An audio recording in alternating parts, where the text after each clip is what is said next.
What did you do on your break? Hung out with my friends, relaxed, went swimming, and was stalked by paparazzi. It's fun. How bad did the paparazzi get for you? Well, if you consider somebody hiding in a bush outside your mom's house with like a huge lens and you're wearing your pajamas with clouds on them, it's not a good look. I reckon you could pull off pajamas with clouds on them. Well, you know what? If I was trying to work it, I might have been able to do okay, but it just it wasn't cute.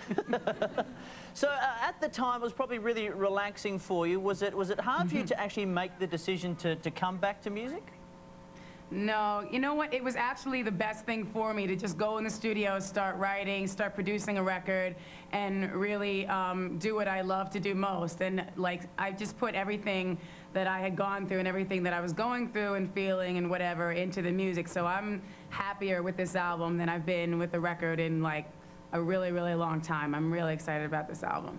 So and I'm not just saying that. Oh, of course. So is that what made you want to get back into the saddle? Is it to get back to the fans? Because you could have done whatever you wanted. You could have get into acting or something like that. Well, I mean, I did a couple other things, and you know, the last time I think we were talking about friggin' Rachel from Wise Girls, weren't we? Yes, we were. Yeah, so that was fun, like doing an independent project and something different, but music is really the thing that's always been like a saving grace for me. That's always been something that I go to when I want an emotional release or whatever. So I made this album for me, you know, more like for my own personal reasons and also for my fans. And yes, I could have continued my vacation, but part of, you know, relaxing for me is writing songs and making music.